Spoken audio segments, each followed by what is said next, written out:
მოგესალმებით, ეს Tech Inform-ია, გადაცემა, რომელშიც ინოვაციებსა და ტექნოლოგიებზე ვსაუბრობთ. ჩვენ კი ამ გადაცემის ავტორები გიორგი თოვორდავა და გიორგი არონია ვართ. დავიწყოთ.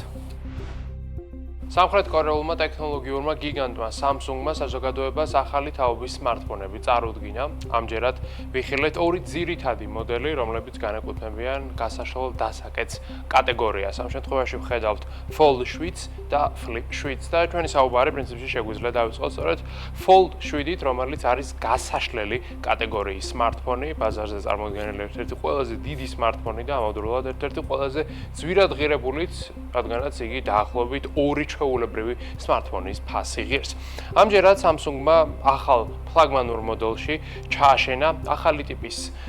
ეკრანი, რომელიც არის 8 დიუმის მოცულობით. ეს არის, რა თქმა უნდა, დინამიური AMOLED-ის სიკაშკაშება საკმაოდ მაღალი აქვს და ამავდროულად ყველაზე მნიშვნელოვანი ის არის, რომ გარე ეკრანის დიამეტრი გაიზარდა 6.7 დიუმამდე, რაც მისასალმებელია, რადგანაც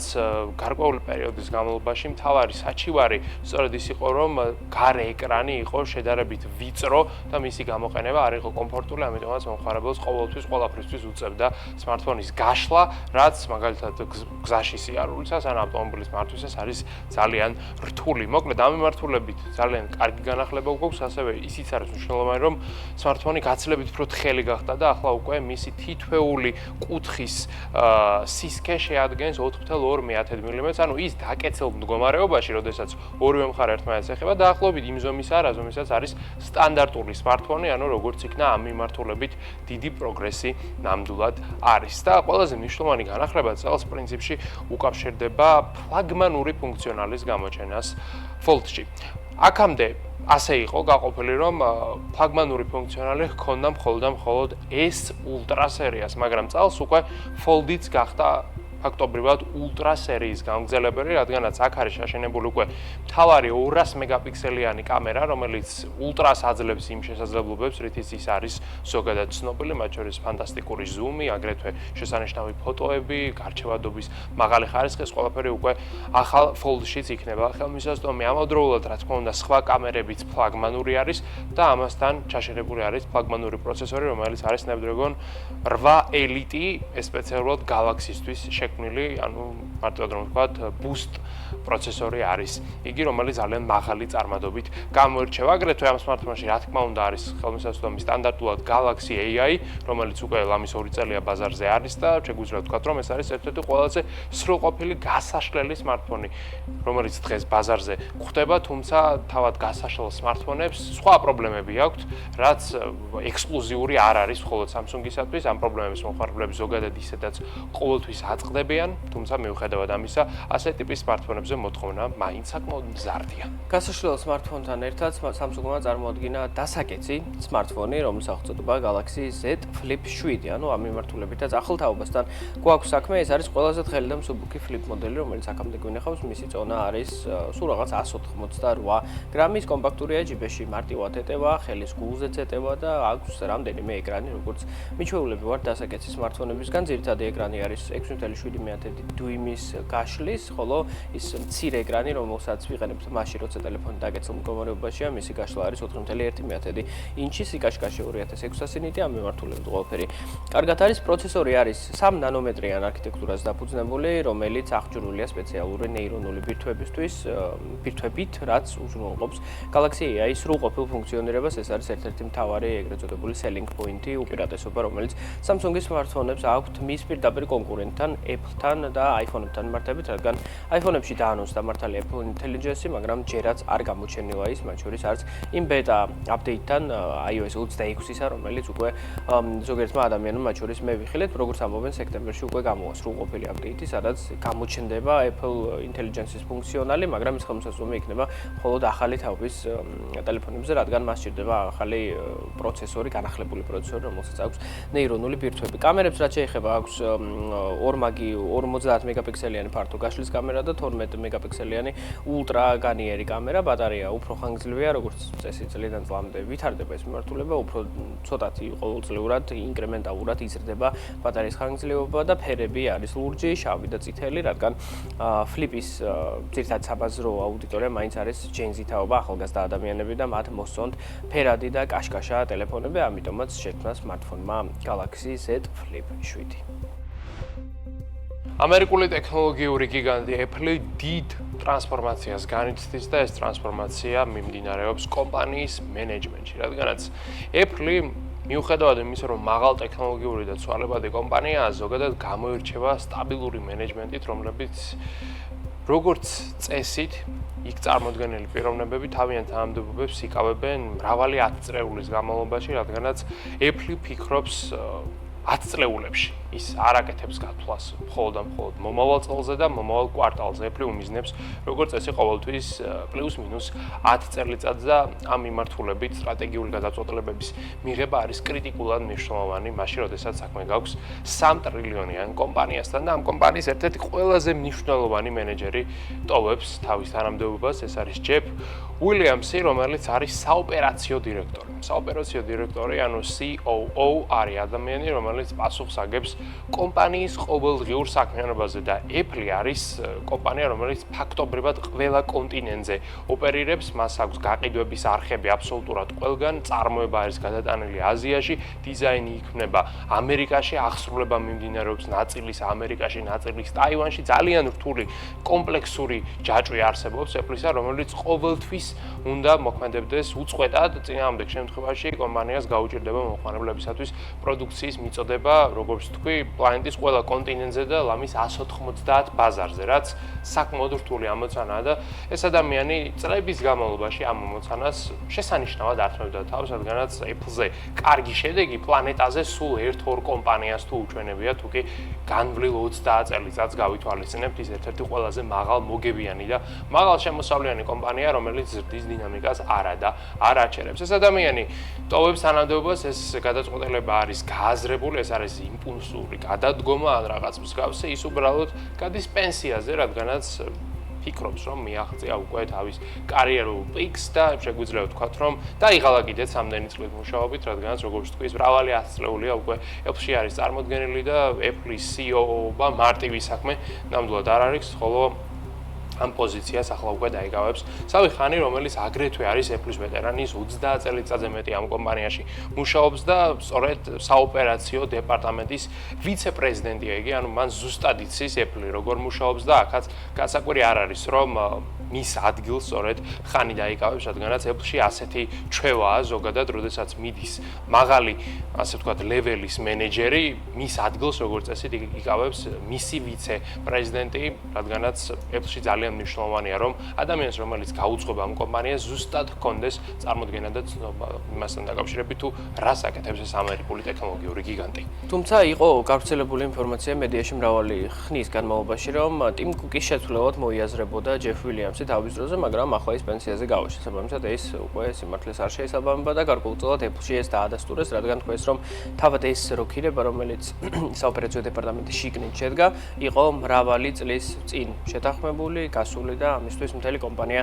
ძალიან დიდი ხნის განმავლობაში ემზადებოდა. თავად Jeff Williams-ი 62 წლის არის, რაც საკმაოდ კარგი ასაკია ამერიკაში პენსიაზე გასვლელად, მით უმეტეს რომ ის საკმაოდ დიდარი ადამიანი იქნება, გამომდინარე მისი პოზიციიდან და რამდენიმე ასეული მილიონი აქვს მას. ცხადია აუცილებლად და ვთქვათ ისიც, რომ ჯერ კიდევ 1998 წელს დასაქმდა ის Apple-ში, ანუ დღეს Apple-ის თანამშრომლებს შორის ერთ-ერთი უხუცესია. მოგვიანებით უკვე 2015 წლიდან გადავიდა COO-ს პოზიციაზე და მას შემდეგ არის მენეჯმენტის, მაღალი მენეჯმენტის წევრი. მანამდე კი ძალიან დიდი ხნის განმავლობაში დაახლოებით 14 წელი მუშაობდა IBM-ში, რომელიც იმ პერიოდში იყო პლანეტის ერთ-ერთი ყველაზე განვითარებული და მნიშვნელოვანი კომპანია. დღეს ასე აღარ არის, მაგრამ მაშინ ტექნოლოგიები იყო ცოტათი სხვანაირი, მაშინ Apple-იც არ იყო პლანეტის ყველაზე მნიშვნელოვანი კომპანია. Apple-ისთვის ძალიან დიდი ცვლილება არის აგრეთვე Jeff-ის წასვლა, რადგან ის იყო ადამიანი, რომელიც კურირებდა დიზაინის მიმართულებას. დიზაინი კი Apple-ისთვის მისი დაფუძნების დღიდან არის არის ლამის ფაქტობრივად ნომერ 1 პრიორიტეტი, რადგან ასეთი ფილოსოფია და სულისკვეთება ჰქონდა კომპანიის დამფუძნებელ სტივ ჯობს. მაგრამ ამიერიდან როგორც ჩანს, პირდაპირ კურატორი დიზაინის მიმართულებისა იქნება ტიმ კუკი, კომპანიის გენერალური დირექტორი, ასე რომ შეიძლება გარკვეული ცვლილებებიც კი ვიხილოთ დიზაინის მიმართულებით, რადგან ტიმ კუკი იყო ის ადამიანი, რომელიც იყო თავის დროზე მარჯვენა ხელი სტივ ჯობსისა და პრინციპში სწორედ ამიტომაც დაინიშნა ის გენერალური დირექტორის თანამდებობაზე, მაშინ როცა 2011 წელს სტივ ჯობსმა გადაწყვიტა გადასვლა და გადადგომა საკუთარი თანამდებობიდან.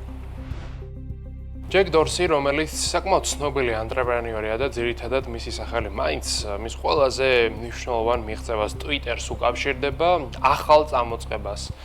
შეეჭიდა და ეს წამოწყება არის ისევ და ისევ სოციალურ ქსელებთან დაკავშირებული, მოკლედ ეს ადამიანი ყოველთვის წრეზე დადის და ბოლოს უბრუნდება ისევ ამ ინდუსტრიას, რომელმაც ის ერთ დროს საკმაოდ მდიდარად და ცნობილადაც აქცია. ამ წამოწყებას ჰქვია BitChat და ეს არის Bluetooth ტექნოლოგიაზე დაფუძნებული სოციალური ქსელი, საკომუნიკაციო პლატფორმა. მარტივად რომ ვთქვათ, ეს არის WhatsApp-იან სიგნალი, უბრალოდ მას არ სჭირდება ოპერირებისათვის არც ინტერნეტი, არც Wi-Fi, არც რაიმე სახის წვდომა მობილური ტელეფონის ნომერთან, არც რეგისტრაცია, არც ელფოსტა, აბსოლუტურად არაფერი. ეს არის ძალიან მარტივი სისტემა, რომელიც ეყრდნობა მხოლოდ ერთადერთ ფუნქციონალს. Bluetooth, რომელიც დღეს არის ჩაშენებული აბსოლუტურად ყველაფერში, იქნება ეს smartphone, სათვალე, საათი, ავტომობილი, მაცივარი თუ მაგალითად ჭკვიანი მტვერსასროთი, აბსოლუტურად ყველაფერს დღეს Bluetooth-ი აქვს და ეს საკომუნიკაციო პლატფორმა იყენებს სწორედ ამ ძალიან მარტივ ტექნოლოგიას და ეს მარტივად რომ ვთქვათ არის უბრალოდ messaging API, რომელშიც შესაძლებელი არის დაშიფრული ინფორმაციის გაგზავნა და როგორც დორსი ამბობს, ეს აპლიკაცია იყენებს ყველაზე მაღალი დონის დაშიფვრის ტექნოლოგიას, რომლის გატეხვაც ფაქტობრივად შეუძლებელია, ამავდროულად ის არ ინახავს data-ს, არც სერვერზე, არც ლოკალურად, არსად შესაბამისად იმისი შანსი რომ ვიღაცამ მესიჯები ამოიღოს ერთი თვის მერე არის უბრალოდ ნული, რადგანაც ეს მესიჯები არც არსად შენახულა. ამასთან ძალიან მნიშვნელოვანი ის არის რომ იგი შეიძლება გამოყენებული იქნას აბსოლუტურად ანონიმურად, ანუ ადამიანები შეიძლება ერთმანეთს ისე ესაუბრებოდნენ რომ მათი ვინაობა ერთმანეთისათვის გამხელილი არ იქნეს და როგორც დორსი ამბობს, ეს აპლიკაცია თავიდან ბოლომდე იქნება მორგებული ლოკალურ, ასე ვთქვათ, გარემოზე, რადგანაც მაქსიმუმ 300 მეტრის რადიუსში შეუძლია მას მოქმედება მარტივი ტექნიკური ლიმიტიდან გამომდინარე, რომ Bluetooth მოწყობილობები მეტ დისტანციაზე სიგნალს უბრალოდ ვერ აგზავნიან, ანუ მარტივად რომ ვთქვათ, ის კარგი იქნება, სიტყვაზე ვთქვათ, თვითფრინავში, სადაც პირდაპირ ესე ინტერნეტი შეიძლება არ იქნეს ხელმისაწვდომი, ხოლო ადამიანებს შეიძლება ერთმანეთში კომუნიკაცია უნდოდეთ, რა თქმა უნდა, ტელეფონი არ იჭერს, მაგრამ Bluetooth-ი აბსოლუტურად ყველგან იჭერს, მაგრამ მე ვერადად დარწმუნებულია, რომ ამ აპლიკაციას არალეგალური ტრანზაქციებისათვის ძალიან კარგ გამოყენებას მოუძებნია, რადგანაც ლოკაციური, ასე ვთქვათ, აპლიკაცია, რომელსაც ინტერნეტთან წვდომა არ ჭირდება, თანაც მონაცემებს არ ინახავს და თანაც დაშიფრულია, პირდაპირ იდეალური არის არალეგალური ტრანზაქციებისა და შეხვედრების განხორციელებისათვის. ხო, ჯეკ დორსი ზოგადად, რომელიც საკმაოდ ცნობილია Twitter-ის შექმნით, მაგრამ ბევრი სხვა პროექტიც აქვს განხორციელებული და აგრეთვე კრიპტო ინდუსტრიაში ერთ-ერთი OG არის, ეგრეთ წოდებული, ანუ ერთ-ერთი პირველი პირი, რომელიც ამ სფეროში ჩაერთო, ის არის ძალიან დიდი მომხრე დეცენტრალიზაციის, როგორც სოციალურ ქსელებში, ასევე გადახდებში, ასევე ყოველდღიურ ცხოვრებაში და აბსოლუტურად ყველაფერში და BitChat-იც რეალურად ალბათ ამის გაგრძელებაა, რადგან Bit-ი, ცხადია, რომელიც მიგონიშნებს Bit-ზე, ანუ ერთეულზე, აგრეთვე მიგონიშნებს Bitcoin-ზე, რომელიც დაახლოებით ასეთივე შინაარსით ფუნქციონირებს, რადგან ის სრულად P2P ვალუტაა, ესეც სრულად P2P სოციალური ქსელია, რომელსაც არ ჭირდება არანაირი ცენტრალიზებული ორგანო ამის სამართავად. ძალიან გავშინაარსობრივად ეს ყველაფერი. ამ ტიპის აპლიკაციები პირველად გამოჩნდა ესე პოპულარულ კულტურაში და სახელი გაითქვა გლობალურად 2019 წელს ჰონკონგის პროტესტების დროს. ჰონკონგი არის ჩინეთი, მაგრამ არის ცოტა განსხვავებული ჩინეთი.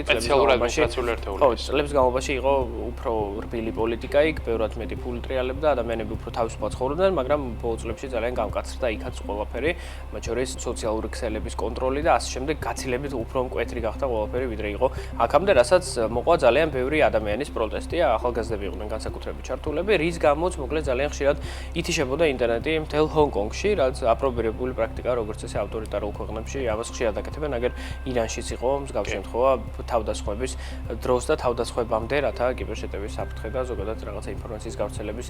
არეალი იყო ყოფილიყო შემცირებული და ჩამხშობებსაც იყენებდნენ მობილური ტელეფონებისთვის. და სწორედ აი ამ ტიპის პრობლემასთან განსაკუთრებულად შეიქმნა თავის დროზე ბიჩატის მსგავსი მოწყობილობები, მაგრამ ის უფრო განსხვავებული მოწყობილობები კი არა და აპლიკაციები და ახლა უფრო განსხვავებულ მასშტაბს მიიღებს ალბათ ეს, იმიტომ რომ ჯეკ დორსი არის ჩართული, მან ძალიან კარგად იცის სოციალური ქსელი როგორ უნდა შექმნას და ალბათ ძალიან განავითარებს და ფულსაც ჩადებს ამ პროექტში, თუ კი ხედავს რამეს. ფული მას არ აკლია, რადგან ძალიან ბევრი ბიტკოინი აქვს როგორც თვითონ ამბობს. რა თქმა უნდა, ფული არ აკლია, მაგრამ აქ კომერციული იქნება ეს პროექტი თუ არა, ამაზეც ცოტა ბევრი კითხვის ნიშანია, ალბათ უფრო საკუთარი რაღაცა იდეის გასავრცელებად შეიძლება სურდეს ამერიკელ ანტრეპრენიორს BitChat-ის შექმნა. მსოფლიოს უმსხვილესი სოციალური ქსელების მფლობელი კომპანიის ხელმძღვანელმა მარკ ცუკერბერგმა გადაწყვიტა, რომ მეტა უნდა განვითარდეს ჭკვიანი სათვალეების მიმართულებით და ამიტომაც მეტა ზრდის ინვესტიციას ელისორ ლაქსოტიკაში, რომელიც არის ჰოლდინგური კომპანია მოდის ინდუსტრიაში წარმოდგენილი და მის პორტფელში ორ ძალიან დიდ ბრენდს ხედავთ, ერთი არის Ray-Ban და მეორე არის Oakley. Ray-Ban შეიძლება ითქვას, რომ არის პლანეტაზე ყველაზე მოთხოვნადი სათვალეების მწარმოებელი კომპანია, ამაზე დავასაც აზრი არ აქვს და თუ კი ჩავატარებთ ალბათ გამოკითხვას, ყველაზე მეტად რა მოდელები მოსწონთ ადამიანებს პლანეტაზე, ალბათ Ray-Ban-ს ექნება ყველაზე დიდი დომინაციის მარჟა. ამ მიმართულებით, ამიტომაც მეტამ თავის დროზე ძალიან მარტივი სტრატეგია მოიფიქრა კომპანიას, შეეძლო ან შეექმნა საკუთარი სათვალე და იქ ჩაემონტაჟებინა მაგალითად კამერები, პროცესორი, ჩიპი და შემდეგ ეს გაიყიდა როგორც smart პროდუქტი, ან უბრალოდ აიღო სათვალე, რომელიც ისედაც ყველა ძალიან მოსწონს, უყვარს და იქ ჩაემონტაჟებინა თავისი მოწყობილობები და აი ესე ერთად გაიყიდა ეს კომბინირებული პროდუქტი. საბოლოო ჯამში ცუკერბერგმა სწორედ ეს მიმართულება ერჩია და ჯერჯერობით ხედავთ, რომ ეს მიმართულება სწორედაც რომ კარგი ნაბიჯი იყო, რადგანაც მეტა smart სათვალეებზე მოთხოვნა არის ძალიან მაღალი, არის ძალიან მზარდი და თუ კი ამ დამატებით 3.5 მილიარდ დოლარიან ინვესტიციას გავითვალისწინებთ, ვხედავთ იმასაც, რომ სავარაუდოდ მეტა კიდევ უფრო მეტი smart სათვალის გაყიდვას აპირებს და ეს არის საერთო ჯამში მეტას გრძელვადიანი ხედვის ნაწილი, რაც გულისხმობს მეტავერსის შექმნას და მეტავერსის ერთ-ერთი ფუნდამენტი არის შერეული რეალობა, ანუ რეალობა, რომელშიც ჩვეულებრივი გამოსახულება არის გაერთიანებული ციფრულ გამოსახულებასთან, ამისთვის საუკეთესო მექანიზმი მსგავსი გამოსახულების შესაქმნელად კი არის, რა თქმა უნდა, სათვალე და თუ სათვალე იქნება სასაცილო ან იქნება უბრალოდ მახინჯი, მას არავინ გამოიყენებს, მაგრამ Ray-Ban-ის სათვალებს ყველა გამოიყენებს, ამიტომაც მეტ აპირებს, რომ საბოლოო ჯამში ელისორ ლაქსოტიკაში თავის ინვესტიცია გაზარდოს 5%-მდე, ამის შემდეგ მან დამატებითი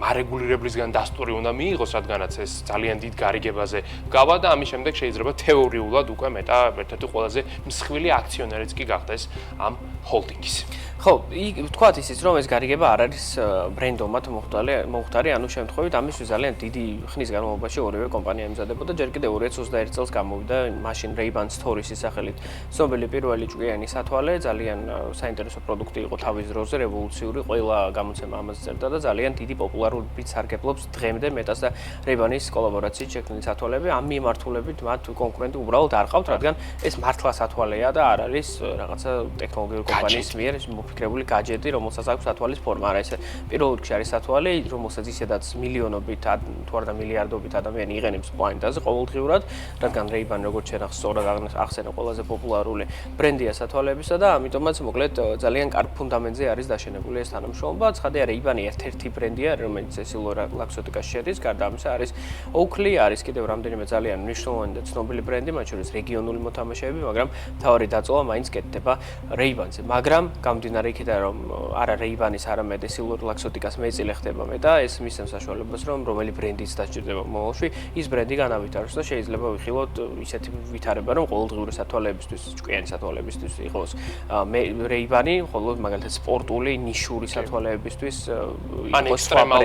ან ექსტრემალური ვითარებისთვის, რაღაცა მთაზე მცოცავი ადამიანებისთვის ცალკე სათვალეები შეიქმნას, რაც უფრო მდგრადობას და უკეთეს სამოხმარებლო გამოცდილებას შექმნის. განსაკუთრებით იმის გათვალისწინებით, რომ GoPro-ს ძალიან დიდი დაღმასვლა აქვს ბოლო პერიოდში, რადგანაც GoPro-ს დაღმასვლაში ერთ-ერთი წვლილი სწორედ Ray-Ban-ისა და მეტას თანამშრომლობამ შეიტანა, ვინაიდან უფრო მარტივია გეკეთოს სათვალე და გადაიღო ის ყველაფერი, რასაც შენი თვალით ხედავ, ვიდრე დაიმაგრო კამერა, რომელსაც ცალკე მართვის მოდულები და დამატებითი აქსესუარები სჭირდება. მოკლედ, ამ ყველაფრის გათვალისწინებით არსებობს ანალიტიკური კვლევები და კვლევები მიუთითებენ იმაზე, რომ სავარაუდოდ 2030 წლისთვის, ანუ დაახლოებით 5 წელიწადში ბაზრის მოცულობა ჭკვიანი სათვალეებისა გაიზრდება 4.5-ჯერ. ასეთი მაღალი ზრდის დინამიკა თითქმის არც ერთ ბაზარზე არ არის, თუ კი რაღაც ხელოვნური ინტელექტს და cloud computing-ს არ ჩავთვლით. გარდა ამისა, აქ უბრალოდ წარმოუდგენელი მატება და თანაც ეს საინტერესო ის არის, რომ ეს ბაზარი არის ფიზიკური ბაზარი. ზოგადად ზრდა, როდესაც არის 3 მაგი, 4 მაგი და 5 მაგი, საუბარი გვაქვს ამ შემთხვევაში ყოველთვის პროგრამულ უზრუნველყოფაზე, მაგრამ აქ არის საუბარი ფიზიკური მოწყობილობების გაყიდვაზე, სადაც მოგების მარჟა საკმაოდ დიდი შეიძლება იქნეს და ამიტომაც გადაწყვეტა მეტამ ამ პარტნიორობის კიდევ უფრო მეტად გაღმოვება და სავარაუდოდ მომავალში კიდევ უფრო მეტ პროდუქტს ვიხილავთ შექმნილს მეტასა და ელისეორ ლაქსატიკას კოლაბორაციით შექმნილს. ამერიკულმა ტექნოლოგიურმა გიგანტმა Amazon-მა წლის მთავარი შეთავაზება მორიგჯერზე ჩაუშვა, ცხადია საუბარია Prime Day-ზე, რომელიც მიმდინარე წელს 8 ივლისიდან 11 ივლისის ჩათვლით გრძელდება, რა დროსაც მომხმარებლებს მთელი მსოფლიოს მასშტაბით შეუძლიათ შეიძინონ ის მილიონობით პროდუქტი, რომელიც Amazon-ზე იყიდება, გაცილებით იაფად ძალიან დიდი ფასდაკლებებით, რაც ერთგვარი Black Friday-ია, ოღონდ უშუალოდ Amazon-ის ეკოსისტემაში, ცხადია ქართულ მომხმარებლებსაც, რომლებიც ამერიკულ Amazon-ზე არიან ან სხვა Amazon-ზე არიან რეგისტრირებულები, შეუძლიათ რომ ამ ტიპის ფასდაკლებებით ისარგებლონ და დარწმუნებული ვარ ძალიან ბევრი ადამიანი ამას აკეთებს კიდევაც, რადგან Amazon-ზე შოპინგი ხშირ შემთხვევაში განსაკუთრებით ტექნიკის და სხვა მსგავსი შედარებით ძვირადღირებული პროდუქტების მიმართულებით გაცილებით იაფი გამოდის ვიდრე საქართველოში. ყოველი წლის Prime Day-ის დასასრულს ქვეყნდება მონაცემები და ყოველ წელს საკუთარ თავს ჯობნის Amazon-ი ამ მიმართულებით, რადგან ადამიანები სულ უფრო და უფრო ხშირად ყიდულობენ პროდუქტებს ონლაინ, ელექტრონული კომერცია ვითარდება და შეთავაზებები აგრეთვე არის ძალიან პოპულარული, ხოლო წელს კიდევ ემატება ამ ყველაფერს ტარიფები და მოსალმოლოდინი იმისა, რომ შეიძლება დროთა განმავლობაში ფასები გაიზარდოს, რაც უბიძგებს მომხმარებელს იმისკენ, რომ დღეს რაც შეიძლება მეტი ფული დახარჯოს, რათა მოგვიანებით გაძვირებულ პროდუქტის ყიდვა არ დასჭირდეს და ესეც ცხადი არის მოლოდინი, რომელიც ამერიკაში აქვთ. გაყიდვების თითქმის ნახევარი ყოველწლიურად ტრადიციულად ხდება smartphone-ებზე და მათ აქსესუარებზე, რაც როგორც წესი ძვირიანი პროდუქტია, ესე ერთჯერადად $1000 პირობით გადახდა ფლაგმანურ ტელეფონში ბევრს არ შეუძლია და არც სურს, რომ გქონდეს ამის შესაძლებლობა, ამიტომაც ისინი იმარაგებენ გარკვეულ თანხას და მოგვიანებით ძალიან დიდი ფასდაკლებით, რომელიც შეიძლება 30-40 ზოგი პროდუქტის შემთხვევაში 80 და 50 და მეტი პროცენტი იყოს. ლეპტოპებთან განსაკუთრებით აგრესიული შეთავაზებები. რა თქმა უნდა, რადგან ტექნოლოგიურ კომპანიებსაც უღირთ, რომ ძალიან ბევრი რამ გაყიდონ, რადგან როგორც წესი კაპიტალისტური მარკეტინგი ასე მუშაობს, სწორედ ამის არსი არის ფასდაკლებები, სხვა ასეთი დღეები, მათ შორის შავი პარასკევი და ასე შემდეგ, როცა ძალიან დიდი ფასდაკლებით იყიდება პროდუქტები, მაგრამ ამ ძალიან დიდი ფასდაკლების შედეგად კომპანიები გაცილებით დიდ შემოსავალს იღებენ, ვიდრე სხვა შემთხვევაში შესაძლებელი იქნებოდა. პლანეტის ერთ-ერთმა ყველაზე მდიდარმა მეწარმემ ჯეფ ბეზოსმა თავისი კომპანიის Amazon-ის აქციები კიდევ ერთხელ გაყიდა. ამჯერად საუბარი არის $727 მილიონ ტრანშზე, რომლის შედეგადაც ბირჟაზე გასაყიდად გამოტანილი იქნა 3.3 მილიონი დოლარის მოწულობის Amazon-ის აქციები. ეს გაყიდვა მოულოდნელი არავისათვის არ ყოფილა, რადგანაც ბეზოს წინასწარ ჰქონდა მარეგულირებელთან ყველაფერი შეთანხმებული და იქ ნათქვამი იყო, რომ წლის განმავლობაში მას უნდა გაეყიდა Amazon-ის $5 მილიარდი მოწულობის აქციები და აქ საინტერესო ის არის, რომ მიუხედავად იმისა, რომ დამფუძნებელი ყიდის თავისი კომპანიის აქციებს, ეს კომპანიის ინვესტორების განწყობაზე არავითარ შემთხვევაში ნეგატიურად არ აისახება, რადგანაც პირველ რიგში რომ ეს ინფორმაცია ისედაც ყველამ წინასწარ ვიცოდით და მეორე მნიშვნელოვანი ფაქტორი ის არის, რომ ამ ყველაფერს ბეზოსი აკეთებს ძალიან მარტივი პრაქტიკული მიზეზის გამო. ხო, ჯეფ ბეზოსი არის პლანეტის რიგით მეოთხე უმდიდრესი ადამიანი, რომელიც ფლობს დაახლოებით $240 მილიარდი ქონებას, მაგრამ ეს $240 მილიარდი არის უმეტესწილად დაბანდებული სწორედ აქციებში კომპანიისა და აგრეთვე უძრავ ქონებაში და იმ რაღაც აქტივებში, დამატებით აქტივებში, მათ შორის ყველაზე დიდი ახტაში კი, რომელსაც ჯეფ ბეზოსი ფლობს, მაგრამ ცხადია ეს არ ნიშნავს, რომ მას აქვს $240 მილიარდი ნაღდი ფული, საერთოდ არ ნიშნავს ამას, შეიძლება მას რამდენიმე ასეული მილიონი დოლარის ნაღდი ფული ქონდეს, ან რაღაც მსგავსი აქტივი, romlis გადაცვლა ნაღდ ფულში შეიძლება ეს საერთოდ არ არის უცნაური, რადგან მას ლიმიტოს საკრედიტო ბალანსი. ხო, ცხადია ინფინიტ ბარათი, რადგან მას ის აღარ არის Amazon-ის დირექტორი, შესაბამისად ხელფასიც როგორც ასეთი არ აქვს და ცხოვრობს იმ რაღაც აქტივების და დივიდენდების აღებაზე, რაც მას ეკუთვნის და ამიტომაც შეიძლება კითხო თუ რატომ ყიდის ის როგორც წესი საკუთარ აქციებს და სხვა მილიარდერები ზოგადად, რომელთაც ძალიან ბევრი ფული აქვს. ამას აქვს ძალიან მარტივი ახსნა, ისინი ყიდიან იმისთვის ამ აქციებს, რომ კონდეთ ფული, რომ იყიდონ სხვა რაღაცეები, ჩვეულებრივი ნივთები შედარებით, მათ შორის მაგალითად უძრავი ქონება ან იყიდონ რაღაც მანქანა აიყიდონ, იახტა და ასე შემდეგ. აგრეთვე მათ ცხადია ჭირდებათ ფული ყოველდღიური ხარჯებისთვის და იმისთვის რომ დააფინანსონ უბრალოდ თავის საკუთარი ცხოვრება და უშუალოდ ჯეფ ბეზოსის შემთხვევაში კიდევ ერთი მიზეზი ბოლო პერიოდში არის მისი ძალიან ძვირადღირებული ქორწილი, რომელიც ვენეციაში ცოტა ხნის წინ გაიმართა, დაჯდა 56 მილიონი დოლარი, ცხადია იქ Amazon-ის აქციებით ვერ გადაიხდიდა ამ ქორწილს, მიუხედავად იმისა, რომ შეიძლება ბევრ ვენდორს მიეღო აქციები, რადგან ისინი ცდის პერსპექტივისკენ არის მიმართული, მაგრამ ცხადია ამ ტიპის ხარჯებისთვის ჭირდება ადამიანს ნაღდი ფული, ამიტომაც ყიდის ჯეფ ბეზოსი აქციებს, Amazon-ი არის ლამის ყველა დროის ყველაზე მაღალ ნიშნულზე დღეს და რატომაც არა, თან მით უმეტეს ის მაინც ყველაზე დიდი ინდივიდუალური აქციონერი რჩება კომპანიის და მისი ეკონომიკის შეფასება მაინც გაიზრდება, მან საკუთარი ეკონომიკის ნახევარი დაკარგა თითქმის ცოტა ხნის წინ, მაგრამ მიუხედავად ამისა, მაინც პლანეტის მეოთხე უმდიდრესი ადამიანია, ცოტა ხნის წინ მეორეც იყო, სანამ ლარი ელისონი ორაკლის რაღაცა აქციების ზრდის ფონზე არ გადაუსწრებდა მას. ამიტომაც არ უნდა გავგვირდეს, რომ მომავალში და მომდევნო წლებში მით უმეტეს, როცა ყველა ეს მილიარდერები დაბერდებიან, უფრო და უფრო ხშირად გავიგებთ იმას, რომ ისინი საკუთარ აქციებს ყიდიან და მარტივად რომ ვთქვა, ამით ნახდ ფულს იღებენ. აი ესეთი იყო დღევანდელი Tech Inform ინოვაციებისა და ტექნოლოგიების შესახებ უახლის ამბებს, ჩვენ მომდევნო გადაცემებში შემოგთავაზებთ. მომავალ შეხვედრამდე.